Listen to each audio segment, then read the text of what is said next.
Bueno, muy buenos días. Siguiendo con la temática de nivelación, entonces hoy nos corresponde el método de la lógica. Este método de la lógica fue fundado por Aristóteles, quien fue el mejor discípulo de Platón.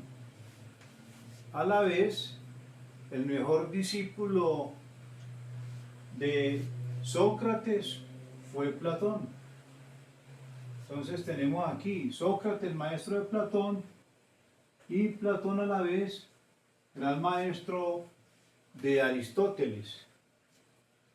Este método de la lógica consiste en las leyes que le dan rigor al pensamiento. Para muchos entonces es una disciplina, una rama filosófica, y otros inclusive se atreven a decir que la lógica es prácticamente una ciencia. Los elementos fundamentales de la lógica son el concepto, el razonamiento, el silogismo y la definición.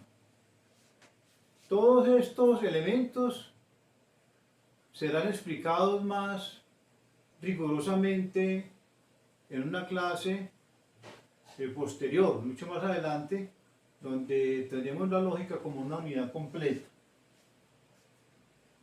Alguien dirá, y bueno, y entonces la lógica ¿para qué sirve? La aplicación de la lógica se da tanto en la vida cotidiana como en la ciencia.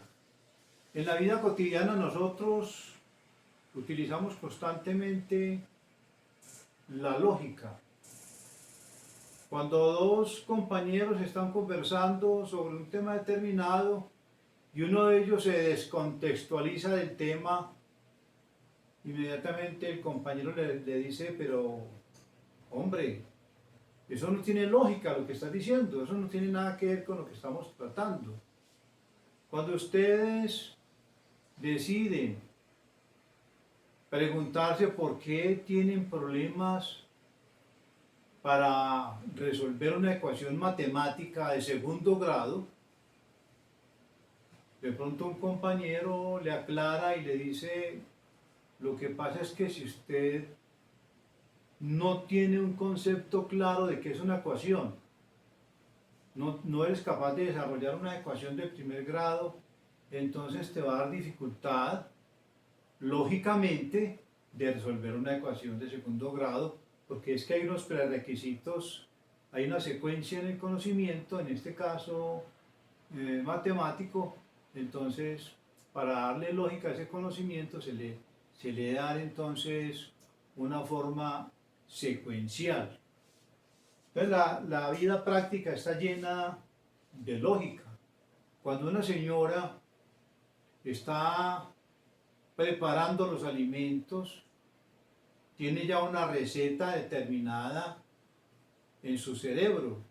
Ella sabe que para hacer determinado alimento, primero tiene que lavar los alimentos, después digamos que pelar las papas, tiene que tener un agua, calentarla, saber qué cantidad de sal le va a echar, hasta llegar a su cocimiento final del producto que está preparando allí.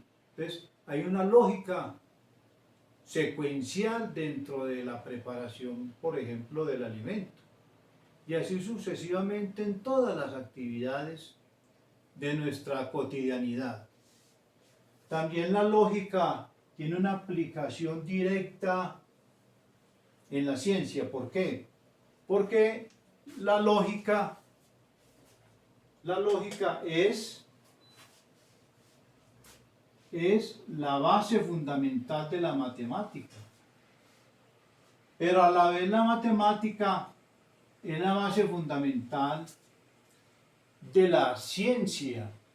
de lo que se llaman las ciencias exactas. Entonces, lógica, base de la matemática, y matemática, base de la ciencia. Por ejemplo, como la física, la química, la astronomía, la economía, etc. Entonces, de allí vemos la gran aplicación de la lógica en la ciencia y en nuestra vida diaria, donde se utiliza lógicamente el razonamiento. Aristóteles, fuera de ser un gran filósofo, también escribió muchas obras de ética, de ciencias naturales, porque él tenía unos conocimientos muy importantes, por ejemplo, en la biología, en la taxonomía, y además de eso, también tenía muchos conocimientos de medicina. Su padre, por ejemplo, fue un gran médico de mucho prestigio y heredó del padre algunos conocimientos de la medicina, y otros dicen que también estudió medicina. Él fue un hombre que perdió a sus padres muy joven y por eso tuvo que ser enviado a Atenas, donde tuvo como maestro fundamental allí en la academia a Platón, que lo veremos ya en el siguiente video. Consideraba que el ser humano era un compuesto de materia y forma. La materia estaba compuesta por el cuerpo y la forma por el alma. De allí entonces que él crea una teoría llamada la teoría ilemórfica, compuesto cuerpo y alma, que se sintetiza en la materia y la forma. Dice que no puede haber materia sin forma, ni forma sin materia. No puede haber cuerpo sin alma, ni alma sin cuerpo. O sea, todas dos son compenetradas, es un conjunto, es un compuesto donde no puede existir el uno sin el otro.